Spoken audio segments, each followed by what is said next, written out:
Bonjour à vous toutes et à vous tous qui nous suivez sur votre maison catholique Lumen Christi TV.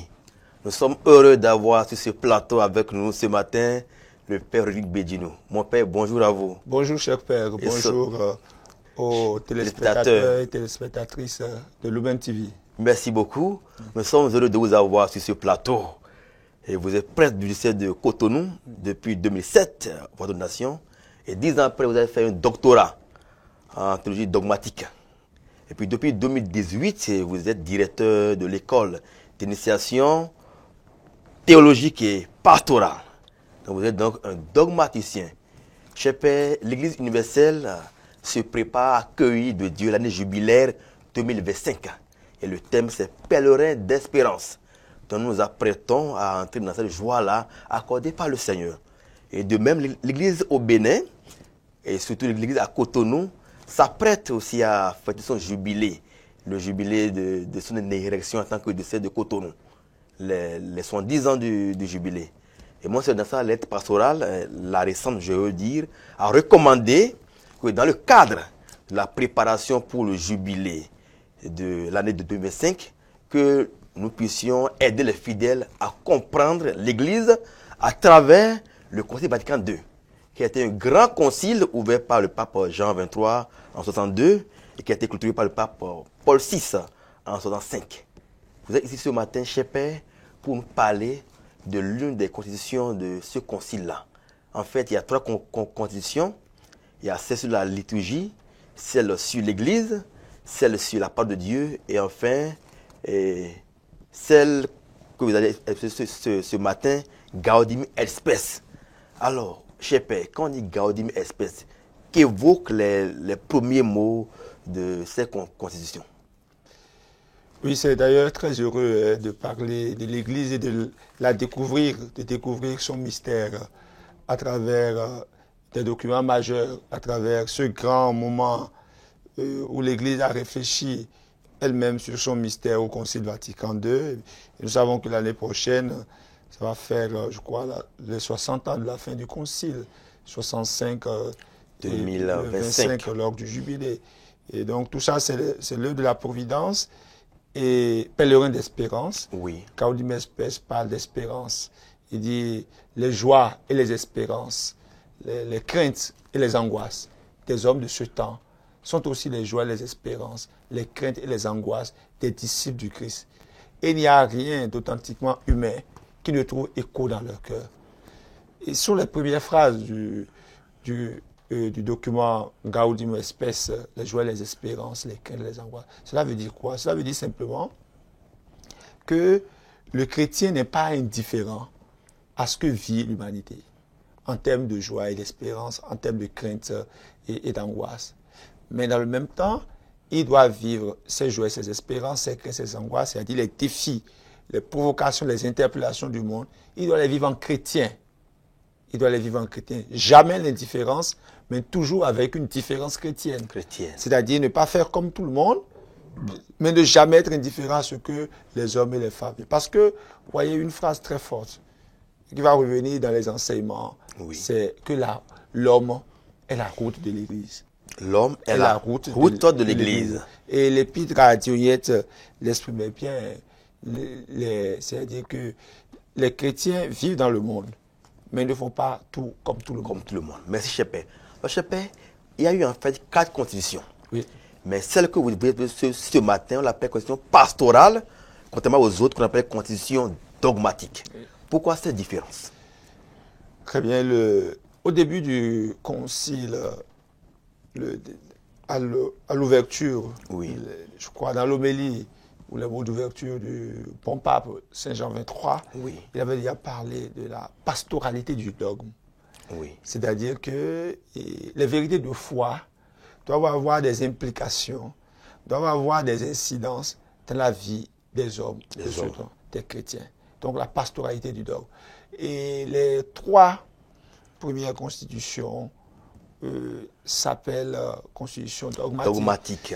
La constitution pastorale n'est pas moins dogmatique, mais elle exprime comment ce dogme-là s'adresse à l'homme de ce temps.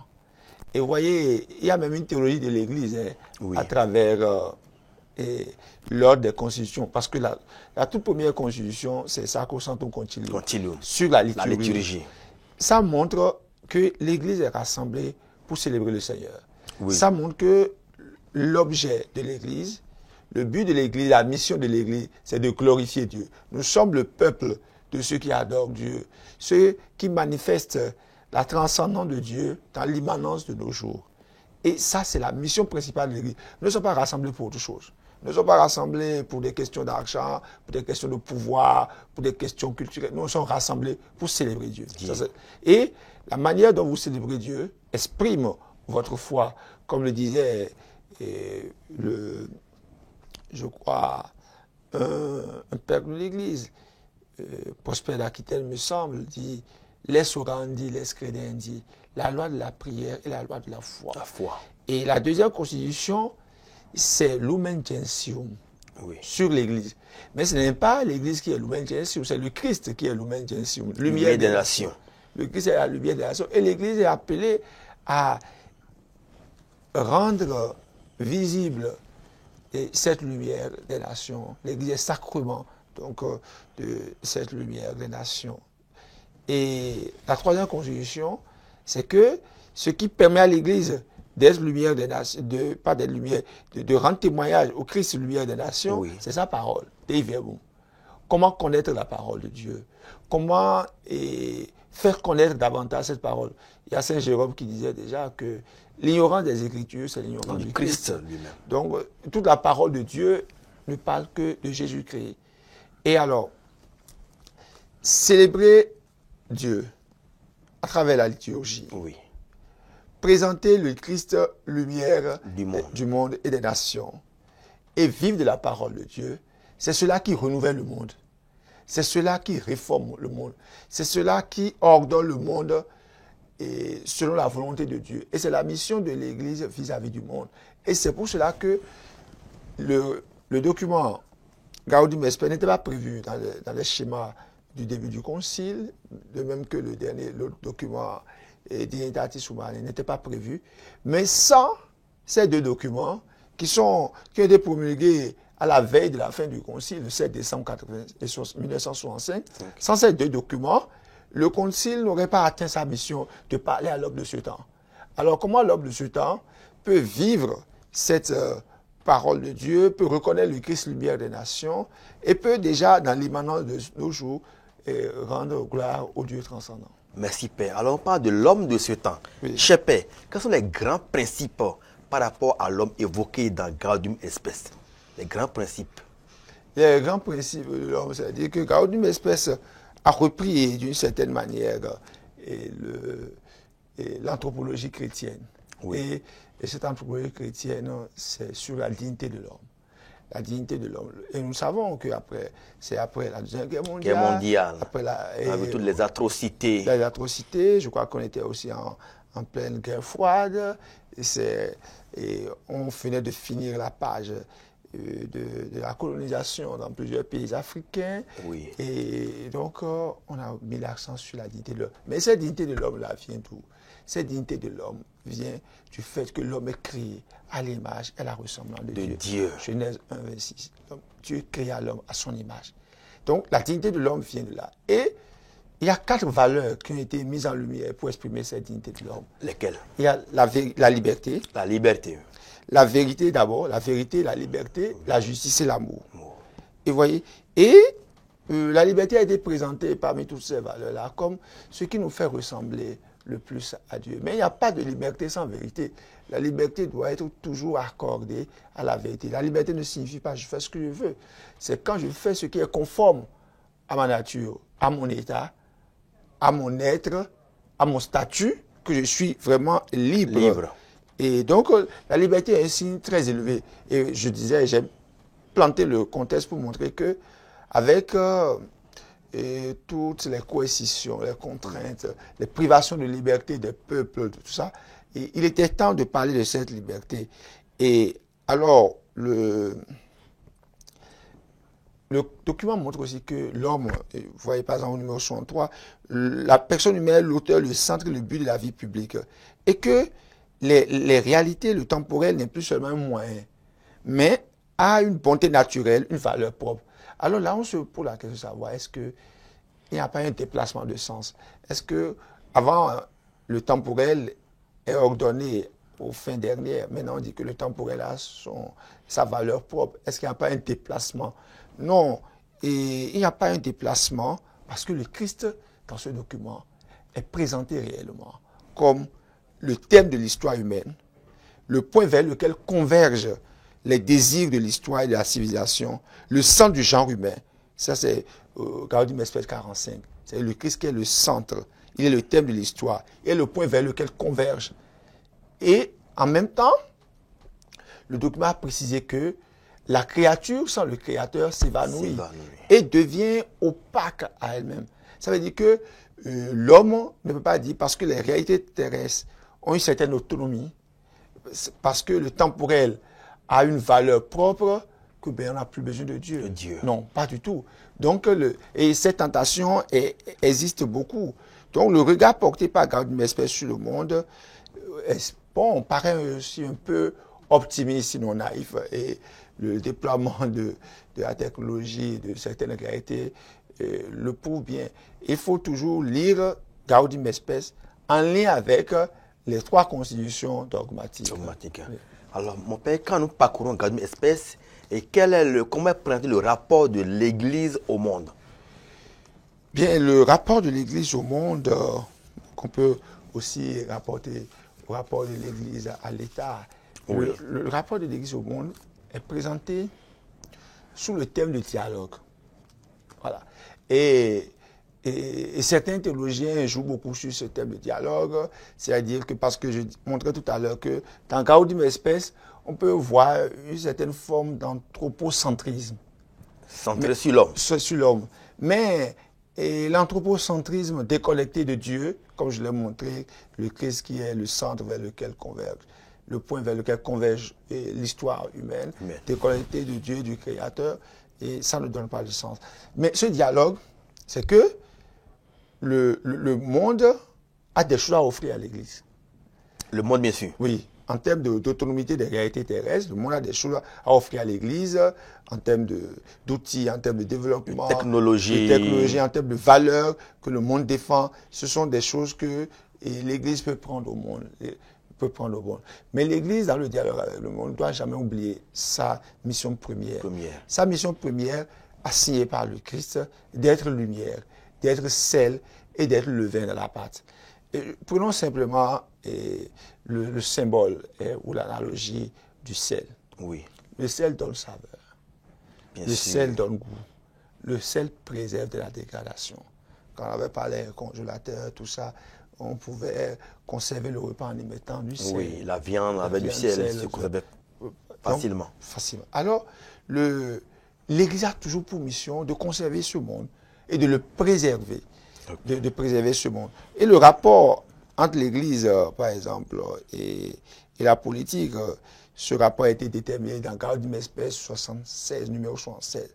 Et ce rapport, on peut le schématiser simplement en 5 points.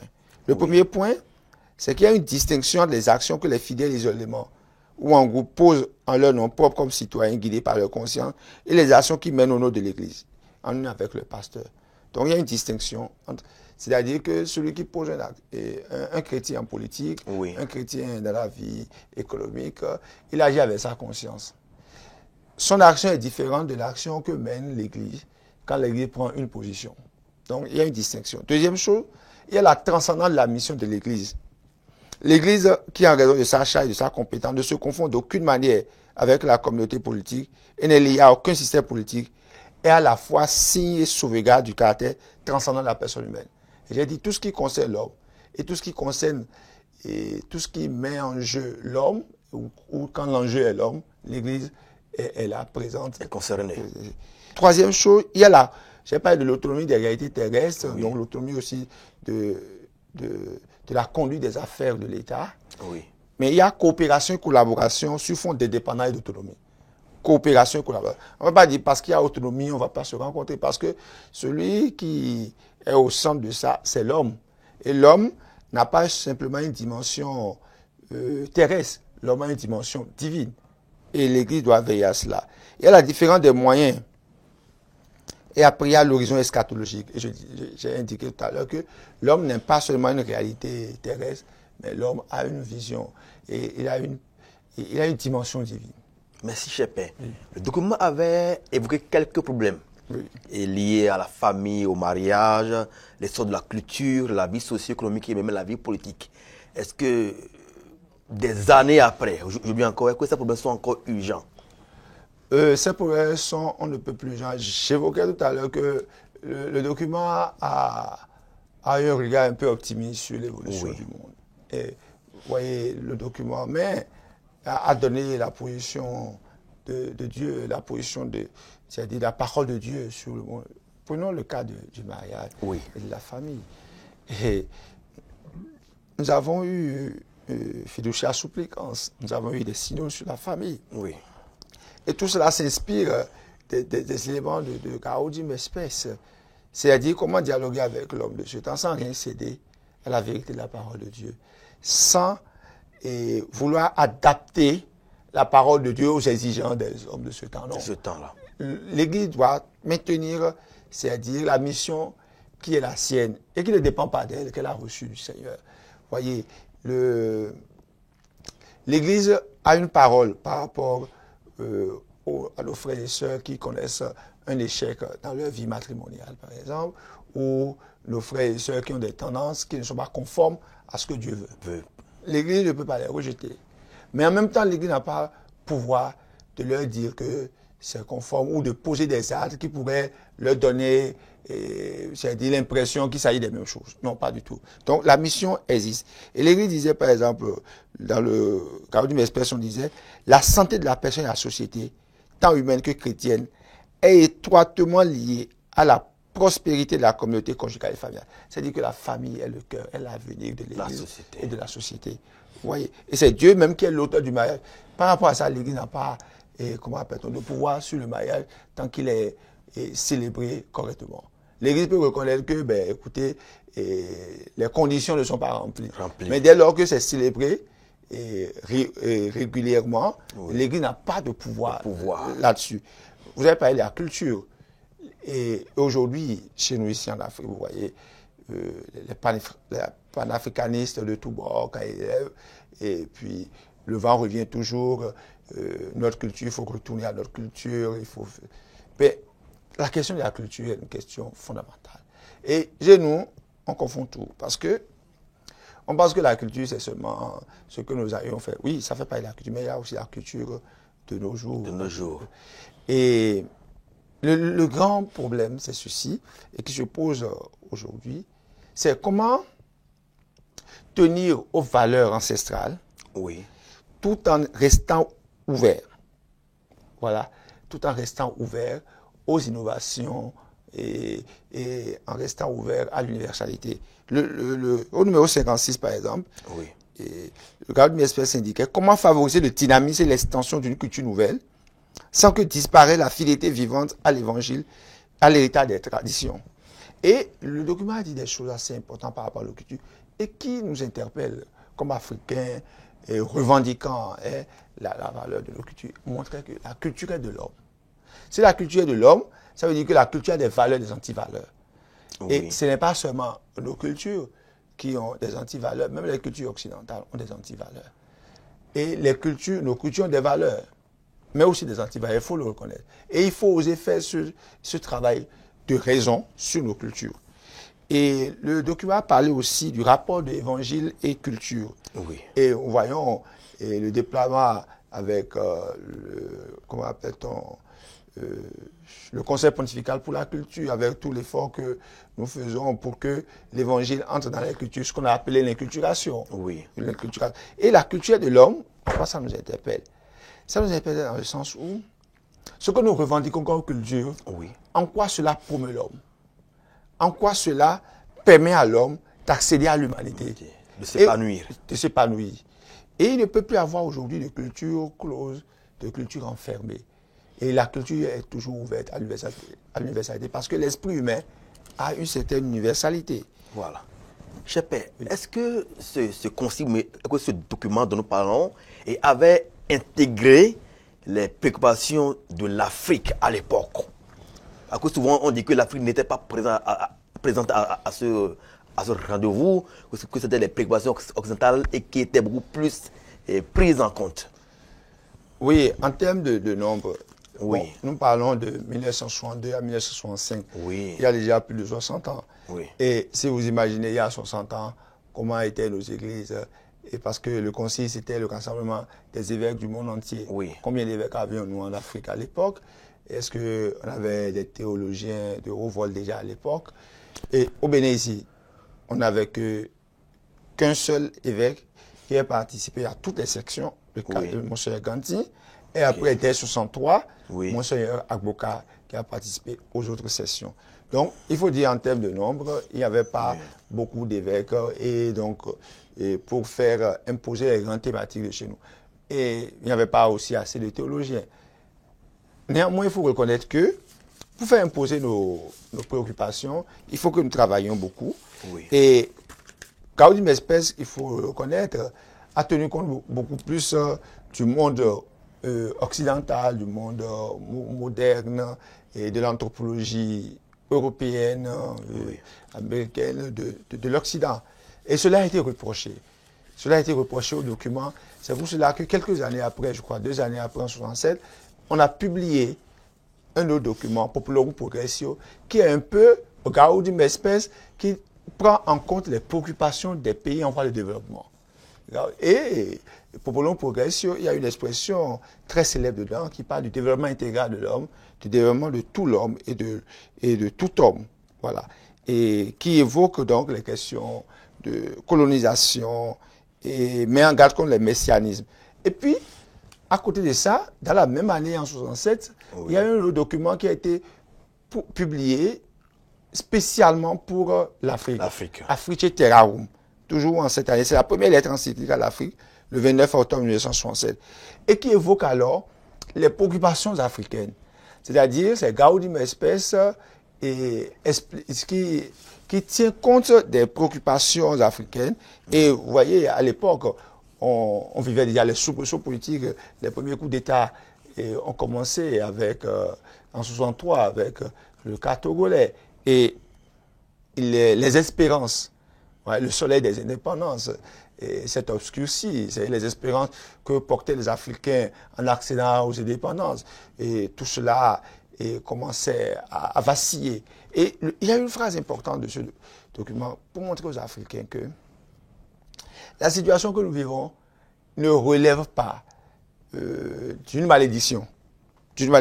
Et vous voyez, il ne faut pas croire à une sentence générale de condamnation qui inclut tout un peuple, toute une nation, ou pire encore, tout un continent. C'est au numéro 6. Oui. Et le document met 2 éléments importants que nous pouvons évoquer.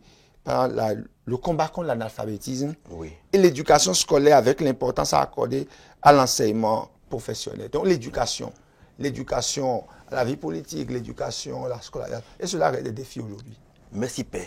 Alors cher Père, vous êtes en plus de votre casquette comme directeur de l'ETP, vous êtes promoteur des éditions Isidore de Souza. Et on ne peut pas parler de la vie ecclésiale et de la vie politique au Bénin et sans évoquer ces grandes figures de l'Église. Alors, peut-on dire que Monseigneur de Souza, dans sa pastorale, avait agi en esprit de Gaudium Espèce, si je peux aussi parler? Oui, j'ai beaucoup travaillé. En quelques exemples. Oui, j'ai beaucoup travaillé sur la vie et les œuvres de Monseigneur de Souza. Je dirais d'abord que notre Église au Bénin et en Afrique, c'est beaucoup illustré dans la mise en application de Gaudium Espèce. Parce que l'homme est la roue de l'Église. Vous voyez, des hôpitaux, tout ce qui concerne l'homme, ce n'est pas les chrétiens, les caritas, et beaucoup d'actions sociales. Les écoles. Mais il faut éviter que l'Église devienne, c'est-à-dire une ONG. Voilà. Mais une figure qui a aussi travaillé beaucoup dans ce sens, c'est Monseigneur Agboka, une figure. Si nous revenons à Monseigneur de Souza, vous voyez, il a fait ses études à Rome de 62 à 65, c'est le temps du concile. Il a été marqué par l'esprit de Gaudium Espèce. Et Monseigneur Sall dira à ses obsèques qu'il était sollicité par la misère. Il répondait à toutes ces misères partout. Il a même reçu un prix de la Fondation Humanum, je crois en 1995 ou 1996, à Cologne, Augustin Béat. Et le prix là est donné aux personnes qui ont mis en application Gaudium et Spes. Et il s'est défini lui-même comme quoi? L'évêque qui vit avec son peuple et donc qui est attentif, c'est-à-dire aux problèmes, aux angoisses, aux tristesses, aux espérances et aux joies de son peuple. Merci, cher Père. Alors, l'Église n'a pas à être indifférente aux joies, aux craintes, aux espoirs du monde, mais à les vivre avec une différence chrétienne. Chers spectateurs, nous avons la joie d'accueillir pour vous le Père Benigno Rodrigue, qui nous a exposé la condition pastorale Gaudium et Spes. Cher Père, merci. Et déjà, bon jubilé à vous pour l'Église universelle et bon jubilé pour l'Église de Cotonou, dont vous êtes l'un des prêtres. Merci et bon jubilé à toi aussi, cher Père. Merci, cher Père. Bon jubilé à nous tous. Merci.